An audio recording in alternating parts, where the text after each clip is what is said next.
Hello everyone and welcome to Saturday Studios, the Norton's virtual art making session meant to expand your creativity through activities inspired by our collection. My name is Shawna Moulton. I'm a multidisciplinary artist and art educator based in South Florida. Being a part of creative spaces is my passion, and I am so glad to have you with us. Today we will work on creating our own mixed media collage inspired by artist Charles Sheeler, oil on canvas painting titled Shadow and Substance, created in 1950. Charles Sheeler was born in Philadelphia in 1883.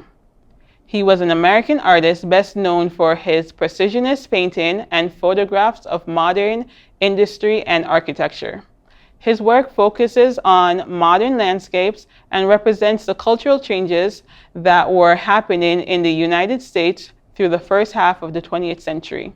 Despite his reputation as a machine-age modernist, Sheeler maintained a lifelong interest in Shaker architecture and colonial furniture. In Shadow and Substance, countryside farm buildings are reduced to interlocking planes of color, leaving them nearly flat and allowing the colors to provide depth. Sheeler would experiment with overlapping photographic negatives to create double exposures. In Shadow and Substance, he translated this effect into his painting. This painting features hard, straight lines and shows a focus on the geometric nature of his subjects. It is worth mentioning that Sheeler was inspired by Cubism. However, Shadow and Substance goes beyond the dissection of forms and, as the title suggests, explores the nature of substance. By juxtaposing and overlapping transparent and solid shapes, Sheeler set up a contrast between tangible and intangible forms, which he then enhanced by switching their natural nature. The clouds and shadows appear more solid, and the buildings appear more outlined and thinly painted. This painting shows a contrast between realism and abstraction, and Sheeler creates a lively tension between surface pattern and illusionary depth. When I look at this painting, I feel calm, quietness, a bit eerily because no human is present, but I see the beauty in the simple functionality of the building and the carefully planned composition. What do you feel when you look at Sheeler's painting? How do you interpret his work? I would like you to think about what emotions you would like to express in your own work. Now, let's create our own precisionist style of art inspired by Charles Sheeler. Okay, welcome everyone to the art making portion. Today I'll be again inspired by Charles Sheeler, painting Shadow and Substance. I have a photo reference here so I can see it. I'm using Colorate paper, and Colorate paper are just these really nicely colored, good variety of paper I've had from Collage. But if you don't have Colorate paper, you could use construction paper. You could use pretty much any paper you find close by, just as long as it's not newspaper, because that could kind of break apart once you try to glue it or wet it. I also have some tissue paper.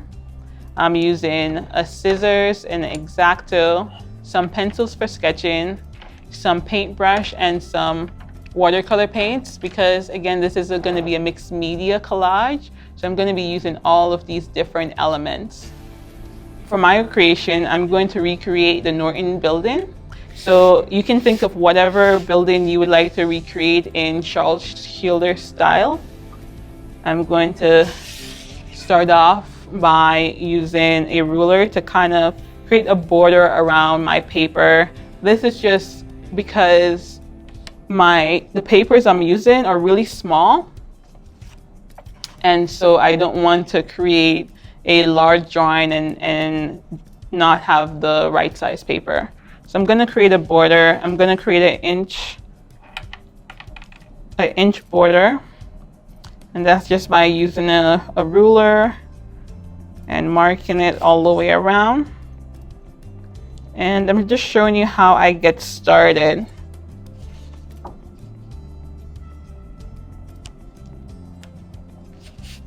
You may create a border if you like. If not, that's okay. And again, oh, this board down here is going to be my cutting mat today, so don't cut into this nice table. So if you don't have a cutting mat, but you have some cardboard, you can just use whatever is available to you. I think that's a really fun part of creating.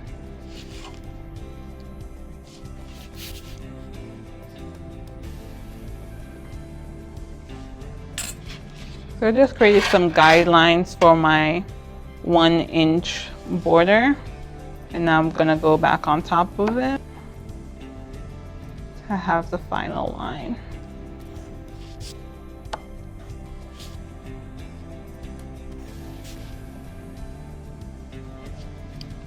So I created my border, and based on what you would like to create in your cityscape, you can use maybe a photo of your home or your favorite place to go or your favorite architecture.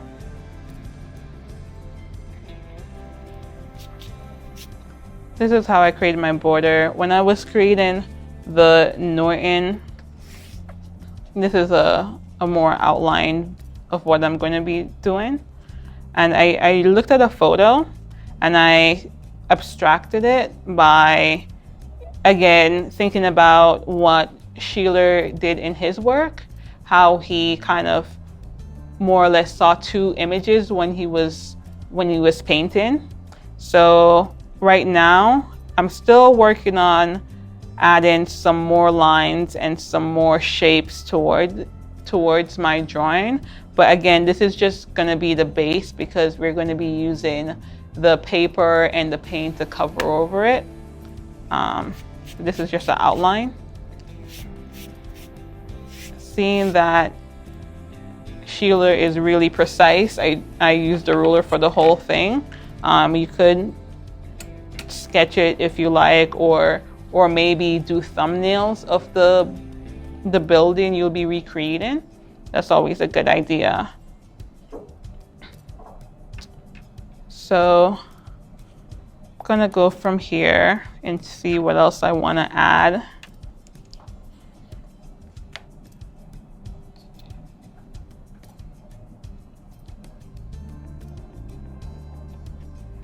And again, the drawing is more of a guide. Once I start collaging and painting, it will look different.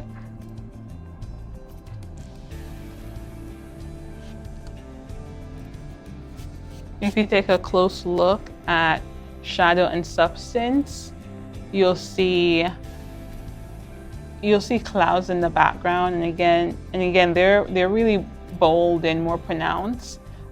More in the background, I see something that looks like almost these abstracted light trees. If you're ever outside of Norton, you can't miss the huge banyan tree, and so I'm trying to create that very, very loosely. This tree is a big part of Norton's history. So now that I got some basic shapes down and a good outline, I'm not going to try to work on all the little details because, again, we are collaging and we don't want to really, you might not want to cut out really tiny pieces. And now I'm just going to go through my color aid paper and find colors that are similar to shadow and substance. And this is just my choice. If you want to use another color, you are free to do so. And also, if you can't find the colors, that's why we have the paint. You can also create the colors on a separate sheet of paper and then collage them on top of your drawing. So you have many options. I think I started to cut out a few shapes. So being inspired by Sheeler's work, I'll be creating a contrast in colors where I'm switching what would usually be light or dark. I'm switching those colors and making them almost like the opposite. I'm just gonna see what colors I have. So as you see, the coloring has a lot of variety of colors. And again, I'm trying to use what I have and create a similar tonal work of art like Sheeler. I'm just gonna go through it. Might see if the colors match any of the ones in the painting. And put it to a side.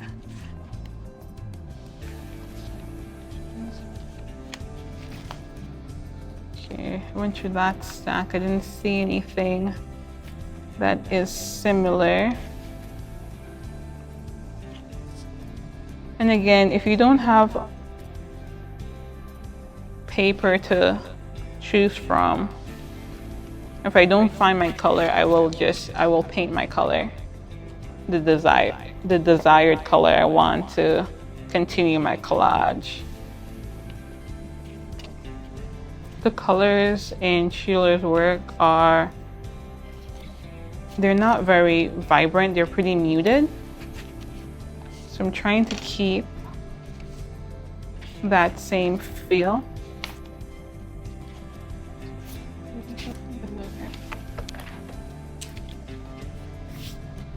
I'm gonna go ahead and use what I found so far and then just add as I go. I think I have a good selection of colors to start from. So in Sheeler's work, the buildings tend to be really light and thinly painted, and the focus was more on the windows, the shadows, the clouds.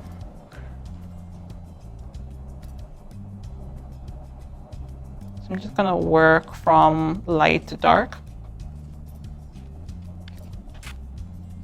So because this paper isn't translucent, I'm just going to estimate where the marks on my sketch are, and I'll be overlapping and intersect shapes. And think about it kind of like a puzzle, especially when you have that foundation drawing and you're building upon it. This is inspired by a side view of the Norton, and so there's a lot of angles. And when I'm doing a collage, especially with color aid paper, I like to place the colors next to each other to see how they fare.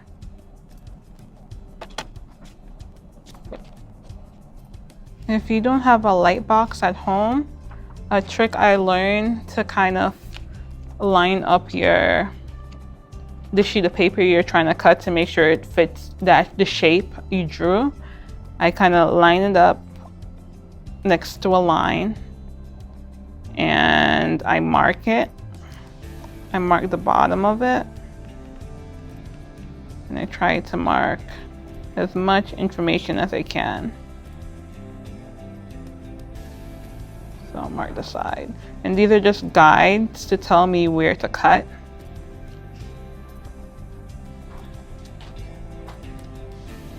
Now that I have my 2 marks to kind of guide where I need to cut, and now I need this angle, I'm gonna just try to copy the same angle and bring it over. Or you can measure the width and then transfer it over. So you have 2 ways of doing it. Sometimes I like to make a little mark on my ruler just to guide me to the mark I want. Now in order to get this angle, I'm just again aligning. I'm putting the mark I made on the paper to align with the line of my drawing, and then I'm going to use that as a guide. Okay, so now let's cut and hope for the best. And if the line on your paper is bothering you, you just can't erase it.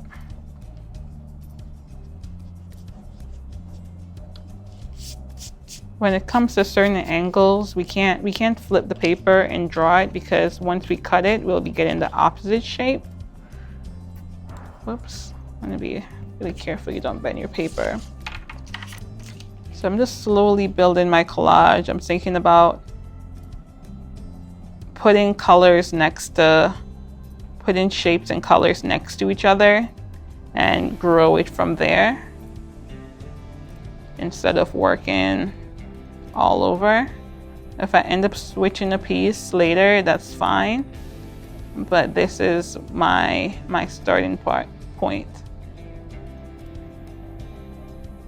And I'm just going to kind of continue to add shapes as much as I can, and then once I'm satisfied with all the shapes I've created, I will play around with another material.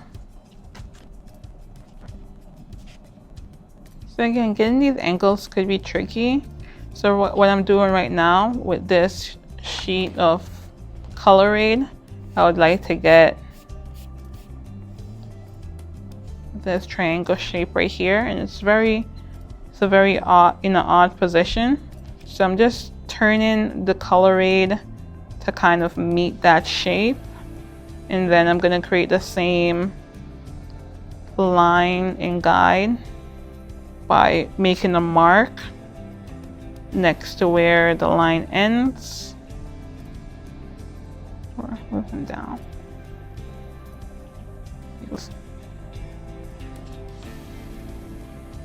So I'm using the line that ended down here as a guide for this axle that I'm trying to find. And I kind of like peek under the paper to just kind of triple check that my measurements are correct. I like to go back and forth between a ruler and a exacto blade.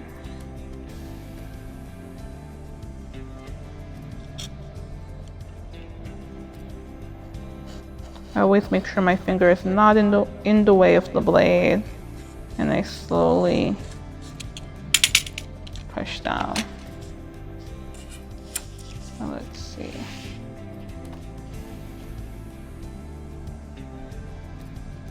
I think that lined up really well. So now I'm gonna move on to the back of the page. If you have a light box at home, that will make it a lot more, you wouldn't have to guess as much or at all.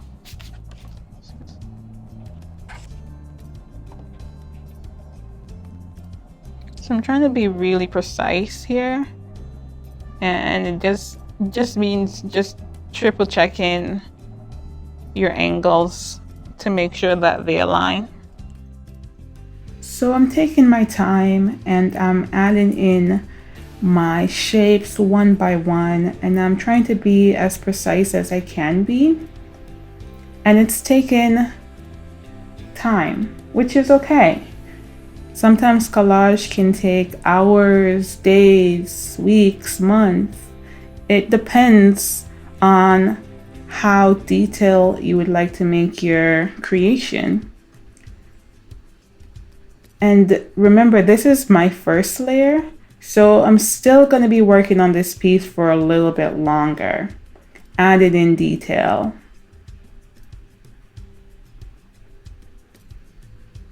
And overlapping shapes, just like Sheeler.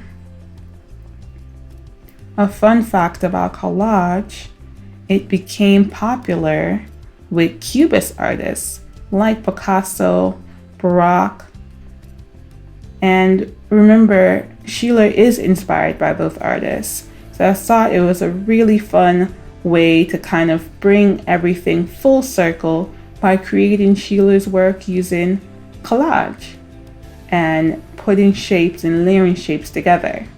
So take your time and create yours just the way you like. And once you're finished, if you would like to share it with us, you can post it on your social media and use the hashtag Norton's Saturday Studio. Thank you all so much for joining me today. I hope you have a wonderful day.